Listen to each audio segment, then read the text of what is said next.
everyone, welcome to a Reproject special series on women's career, international development, humanitarianism. Today we have a very special guest, Shani Cain. Welcome, Shani. Thank you for being here. Thanks for having me. It's such a pleasure to be asked, so thank you so much. My name's Shani Cain. I am currently the CEO at Oaktree. I have been with Oaktree for almost 2 years now, and Oaktree is a youth-led international development agency. We're actually the only youth-led agency who operates in the Australian sector. Prior to that, I'd worked in refugee settlement and overseas on a number of secondments in different placements around the world. I currently live in Ballarat, which is outside of Melbourne, and I live on Wadawurrung country, which is our Aboriginal traditional land owners of this area that I live on. And I think that's a really important part to pay respect to, particularly if you're on Australian land. What is your stand on the diversity issue in the international development sector, and have you been personally affected? That's a great question. I mean, obviously, if people can see me, if they're listening, they might not know, but if you can see me, I'm a white person working in the sector. My heritage is of British and Irish, so extremely Anglo, and working in the sector, I think that proves its own issue. As the international development sector works predominantly to advance the lives of Black and Brown people in the region, I think that I need to be very conscious of my own privileges and my own standing within the sector. I mean, I come with my own diversities and adversity, as everyone in the world does. For me personally, I grew up in a low socio family and went to a low socio school.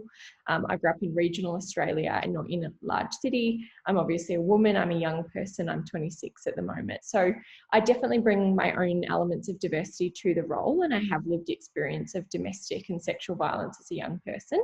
And I think all of these things make me who I am, and they're really integral as to why I am who I am and how I lead the organisation and myself in the sector.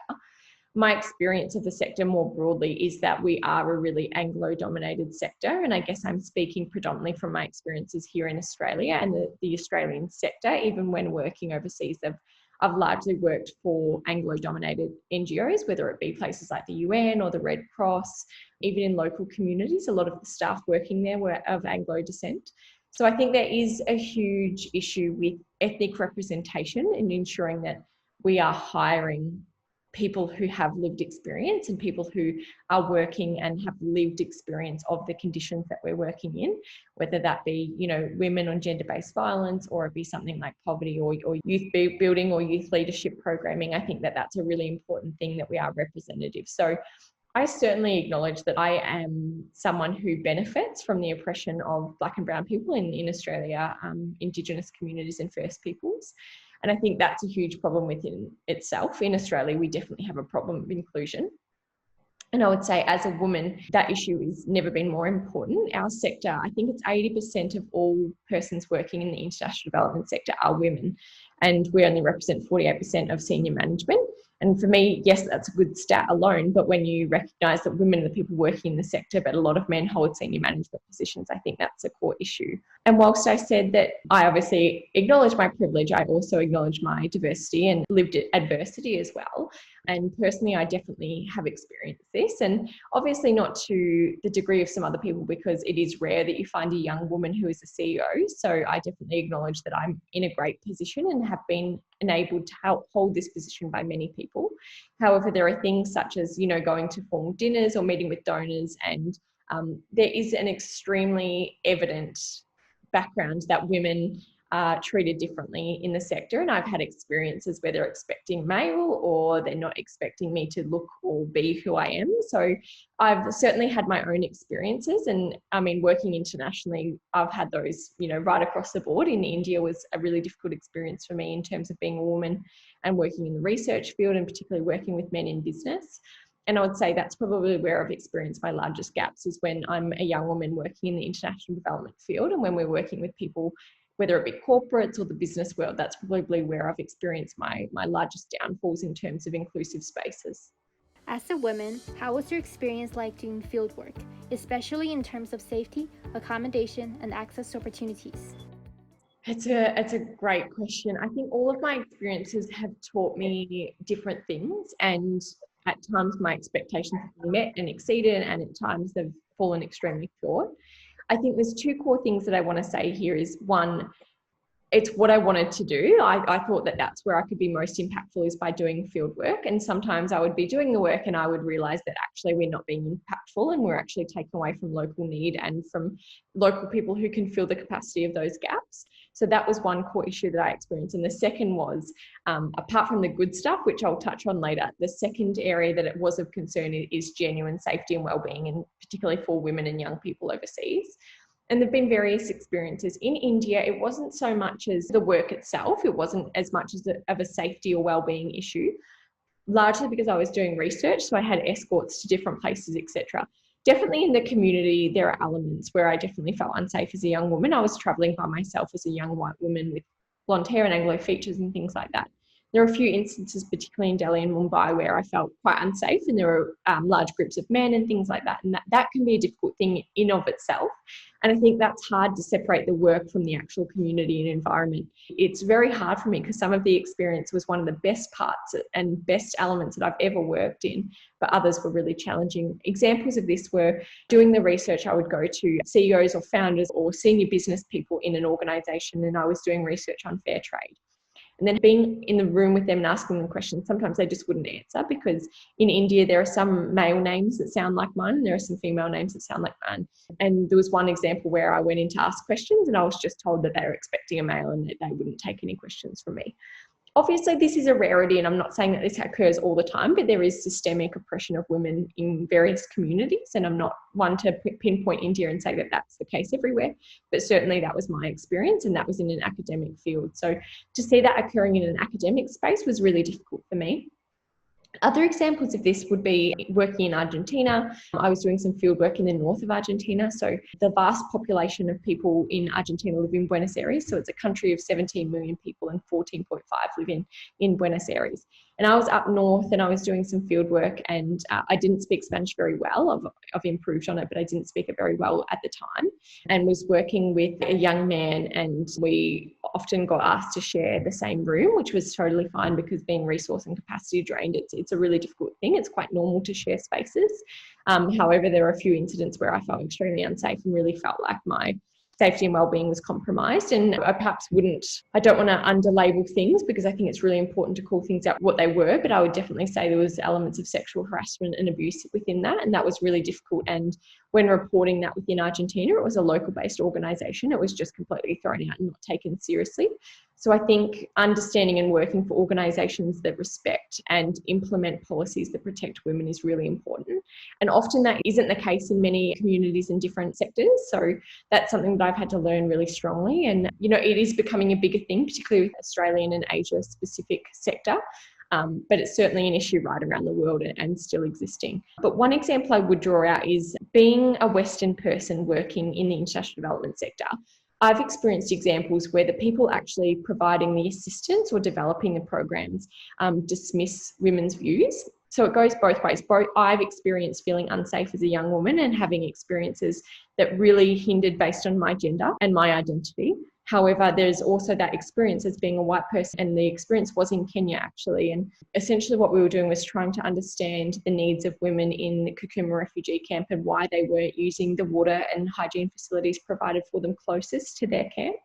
And the reason was, at the end of the day, it was because actually walking the longer period to the other station meant that they had longer time away from their community, which meant longer time away from the domestic violence that they were experiencing. But as a Western organisation, we were just like, we imposed our Western values and said, no, you need access to water very, very close, you need access to hygiene, all of those things. We put our beliefs on them instead of actually understanding their need, even though women continuously said, we don't want to use these facilities, we want to use those ones. Like, instead of listening to women and taking their concerns seriously, we just kept pushing and pushing and pushing until one day the translator finally said, you're not listening. So for me, it goes both ways. I think Western organisations can perpetrate the elements where women aren't having a voice and aren't being equally respected within the development of communities. But I think it also goes for women working in this sector. It is, and it can be, a really difficult environment and a difficult experience, particularly in field. What's your observation on fieldwork opportunities for Western expats compared to nationals in the global South? Yeah, it's an incredibly difficult thing. And I say that as a white woman from Anglo-Saxon background, inherent privilege working in a field where we work in country, all of my experience have made me really reflect and say, will I take on that role next time? And where am I making space for people of colour and for locally led solutions? From all of my experience now, I would only work for organisations that really embed and implement locally led solutions and follow the localisation principle. For me, it's the most paramount principle within the aid and development sector. And to be perfectly honest, I think we talk a lot more than we walk the walk. And it's something that we all say that we're working towards, but in a large respect, I don't think we are. And to be perfectly honest, what does the aid and development sector look like in Australia if communities decide they don't need us? And that's happening all the time. Like 2 years ago, Indonesia had those really extreme floods and cyclones. They just said no to Australian aid. And what does that look like for us? What would it actually mean if we allowed locally led solutions to flourish instead of really imposing our views and ideals on the sector? It means that essentially we wouldn't have work, and that's not what people want, which is really difficult because at the end of the day, every organisation who works in the international development sector should be working themselves out of a job. At the end of the day, we should hope that communities are viable and sustainable on their own without intervention from a Western country or any other country, but I'm speaking from my perspective of a Western country. So I guess it is a really difficult thing for me in all of my experiences, some really positive and some really negative, and it has really made me reflect on what my role in the sector is. And I still see that there is need for intervention at times. However, what that intervention should look like is financial partnership and collaboration and capacity building of locally led organisations so that they can actually address the issue.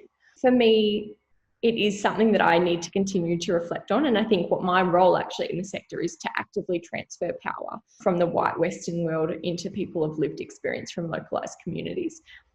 To be honest, I mean, at Oaktree, it's something I'm really proud of. I think we do work in a really localised model. We work in a partnership model. I'm so proud of the work that we do, and we'll continue to take roles like this if I can continue to transition power. But there are many, many spaces, particularly in the refugee field, where I feel we just continue to impose our own beliefs and needs rather than actually listening to local communities. So for me, that is the biggest issue that the sector is currently facing.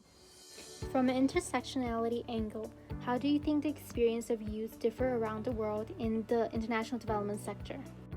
Yeah, I think there is a shared and common experience with young people right across the world. I definitely think that exists. I definitely think that there are commonalities that all young people are experiencing right across the world, and it is, the oppression of young people.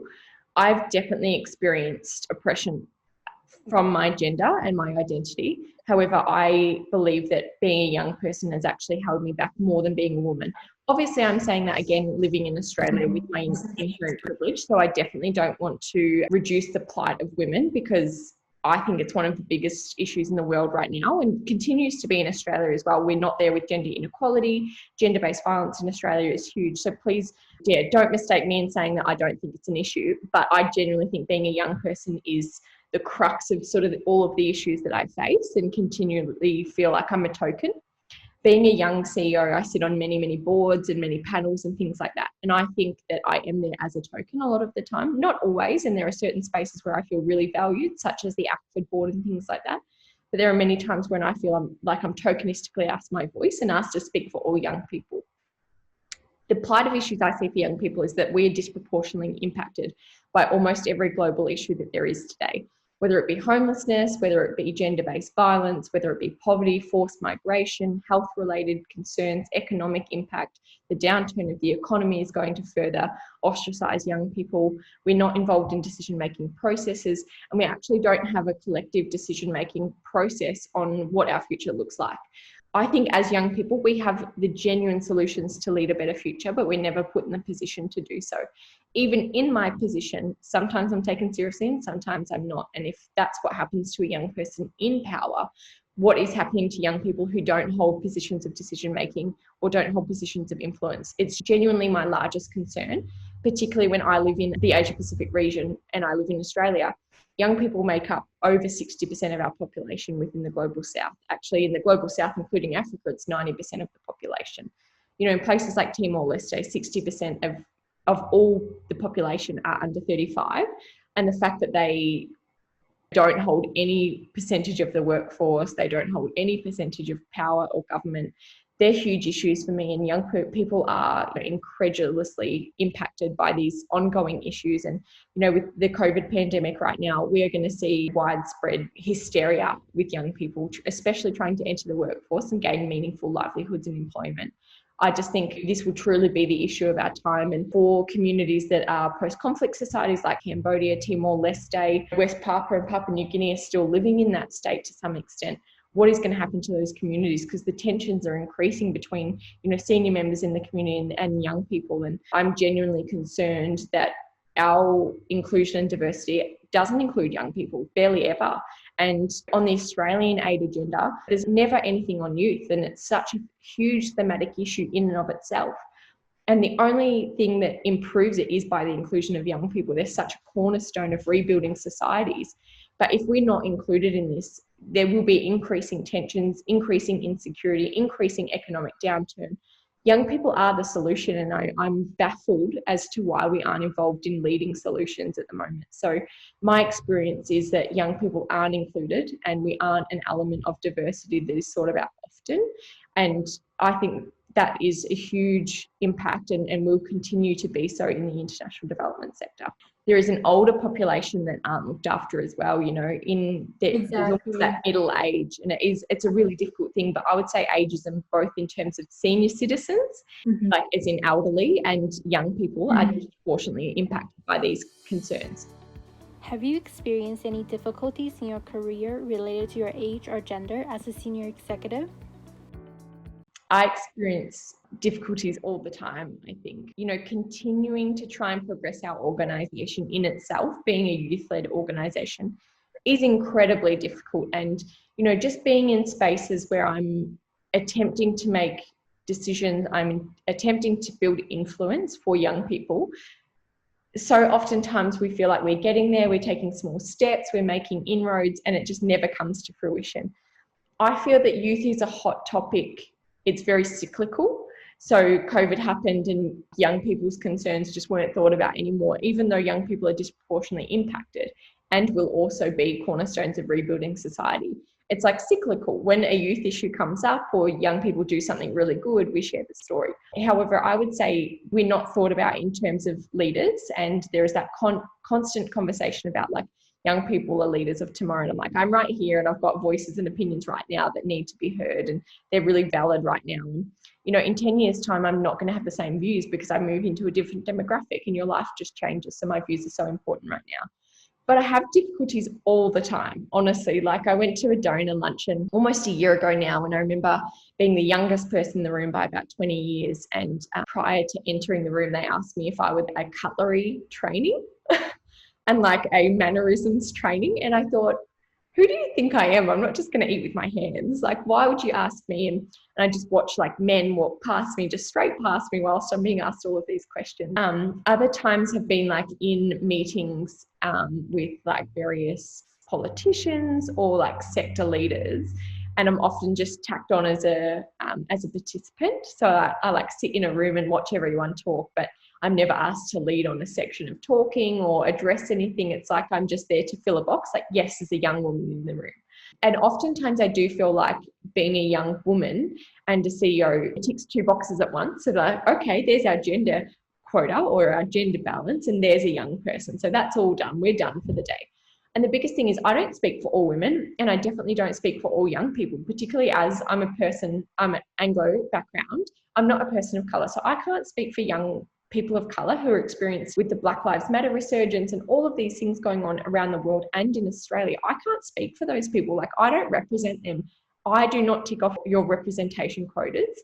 So it is a really difficult thing for me. But, there are so many times where I go into rooms and people will say, oh, you're so much younger than I thought you would be. Or like, oh, you don't look how I pictured. And just really offhand comments like that. But the continuation, I guess, of continuously putting in the work and the effort and just never making inroads, watching organisations who do really traditional forms of development that I'm not really a fan of, like scholarship-based empowerment projects and things like that. Like, I would rather local solutions. I prefer programs that get to the crux of the issues. And we see these bigger organisations just get mountains and mountains and mountains of funding, and we're doing something really niche and really important, and we're the only international development agency in Australia doing the work. But because we're young people, it's like we just get glanced over all the time. And whether it's me as an individual or our organisation, it's very interesting to watch the tokenism that unfolds.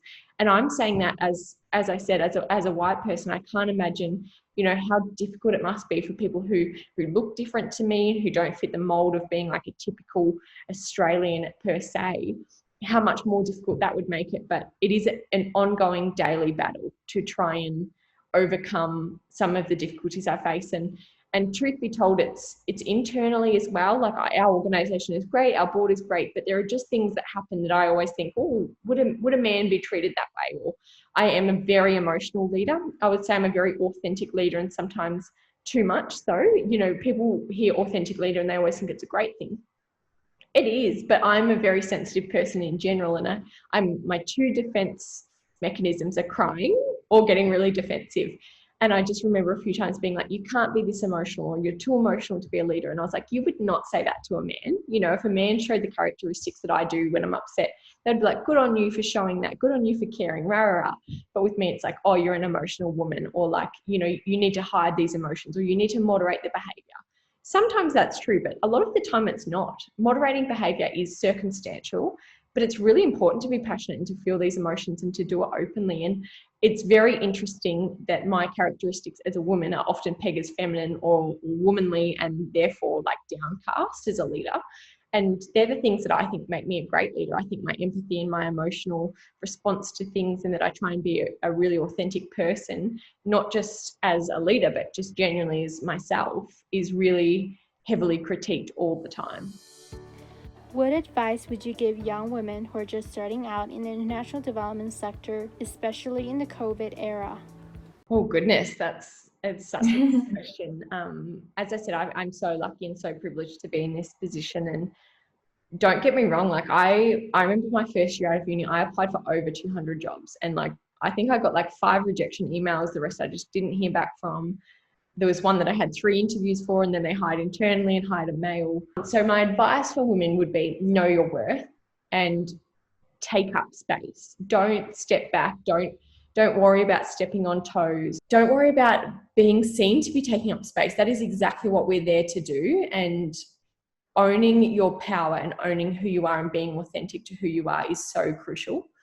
I mean, it's up to you how much you share in who you are. But if you have those lived experience of people working in the sector, that is something that should be taken above resume experience, above degrees, because that informs everything that we do. Personal consultation is the crux and cornerstone of international development. So own who you are and your experiences. And I think that is one of the most crucial things that we need to do.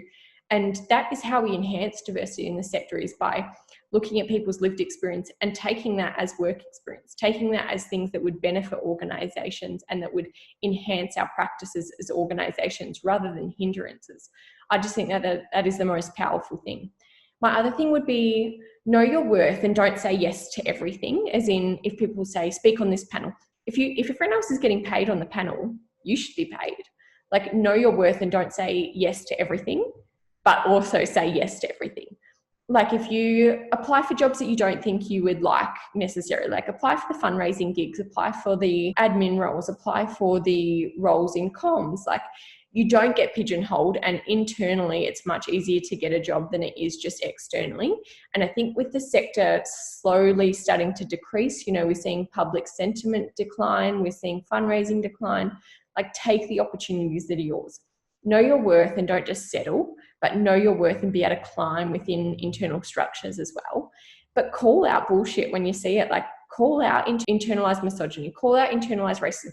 It's bloody hard. And I probably I don't even have the right or the authority to say that as a white person. But I guess for anyone who's white and listening, if you see internalized racism, you need to call it out. That is your responsibility more than people of colour. So as a woman, we need to stand together. And we need to support one another. If you're experiencing or seeing your colleagues who are women or people of colour or from other minorities, the queer community, whatever it is, we need to support one another. And it truly is women who have your backs. And, find some great mentors. My 2 biggest mentors in the sector are both women. They're absolute powerhouses. I am who I am because of them. I get opportunities that I get because of them. They put me forward on things in spaces where I feel like I'm a token. They ensure my voice is heard and meaningfully involved in conversations. So I'm going to summarize, find your community, find your mentors, call out bullshit and don't stand for anything, and know your worth. Say yes to opportunities that can get you somewhere, and say no when they're trying to take advantage. And just be strong. Like, women are strong, and we are the people changing the world. We genuinely are. You know, most issues on earth are gendered. You know, women feel climate more than anyone else. We feel violence more than anyone else. Women are disproportionately impacted by, you know, forced migration. So know your worth as a woman, know how powerful it is. And we've gone a long way in terms of feminist movement, but we have a hell of a long way to go. So stand together and be strong in the fact that we are women or non-binary folk, and we're working for a better world together. What area in the aid and development sector do you think has the most room for improvement to ensure a more equitable and diverse outcome? Yeah, I think it's that women get stuck in middle management a lot and don't progress to senior management. I think that's one of the core issues that we're facing. I think one of the other issues that we're facing is that we have a very colonized view of development, and we still see it as like a middle space. Like, there's paternalism in development where it's like we give and they receive. And I think that really needs to change. It needs to be seen as like collaborative partnership between people with resources and people without resources. It's not wealthy and poor, it's resources and lack of resources and capabilities. So how do we start to transition power? So I guess in terms of like leading solutions, I think there are really core things that the sector can be doing. I think every organisation should have to collect diversity data, and I think that stems lots of things. I think it's gender diversity, I think it's queer diversity, I think it's racial inclusion, I think it's things like geographical location, lived experiences of violence, of isolation, of oppression. All of these things, I think diversity data and collecting it will show where our gaps are in organisations, and then holding ourselves accountable to overcoming them. I think the solution needs to be transferring power, like actively reflecting on who we are as an organisation and what we do, and questioning ourselves every day, saying, am I the right person for this role? And that's something I would ask myself, honestly, if not every day, at least every week. Am I the right person for this role? And sometimes I'm like, no, I'm not. Actually, this role should be held by a person of colour, or it should be held from one of the countries that we work in. But most of the time I think, yeah, I'm a young woman, I've got lived adversity, I'm actively trying to transfer power, I'm someone who can actually do that, and I've got to own my own merit here. But I think we need to be actively looking at ourselves and reflecting and asking those really hard questions about where do we actually sit, and what is our role within the organisation and within the sector more broadly. I think there are so many elements of just recruitment, as I said before, ensuring that people's lived experience is seen as a huge enabler to progressing our organisations. I think recruitment principles need to change. And then I think there are really bloody small things, like ensuring pronouns are on emails, ensuring that there's LGBTIQ plus spaces, like really safe, inclusive spaces. Equal paternity leave, so that women aren't always the people taking leave. You know, myself, for example, I never thought I wanted children, but now that I have a partner and know that I do want children, I don't want to have to take 12 months off work. I want him to take time off work and I can still work. So I think there are really easy, simple things that can be done to ensure that women are more included at work, but also have the space to do their job well. Any final thoughts that you would like to share with the Reproject community? I think the biggest thing that I'm pushing for is just for all of us to be self-reflective and to take those reflections into our organisations. So there are questions around who holds the power, and constantly questioning the power dynamics in our organisations. Constantly actually challenging, like, is this sector the right sector to exist? Like, is there any way that we ever get out of this colonised structure that we operate in? Like, can we actually decolonise it and have a better structure? Or is there a whole new sector that needs to be invented that takes over this? I just want to reiterate how important it is to know your power and own your worth and your identity, because it is by far the most powerful thing, and we need to continue to empower women. And, you know, for me personally, I stand on the shoulders of so many women that have come before me And I continue to uphold that we have not won until each woman is free to do what they want, to act how they want, to wear what they want, to live in the way that they want to live. So I just want to encourage every woman to constantly ask how they can be building other women up, how they can support a movement of women. Whether you say feminist or not, I definitely say intersectional feminist. And I think it's the most important movement that we have today, because feminism is just so wide reaching. It will help to reduce all of the inequalities we face today, and we need to keep continuing to empower and support one another, and calling stuff out for one another and supporting one another. But otherwise, I'm just so privileged to be asked to do this, and yes, strongly acknowledge my privilege in this, and apologise if I've said anything offensive. I'm still learning, so would love feedback if I have, but also want to acknowledge that, yeah, I have those inherent privileges and power structures. And sending so much love to the women of various minorities that continue to fight the good fight and who fight a much different fight than my own. And just want you to know that I stand with you, and I hear you, and I see you, and how powerful this movement is when we include all of us in it. Thank you everyone for tuning in, and thank you, Shani, for sharing your wisdom and advice.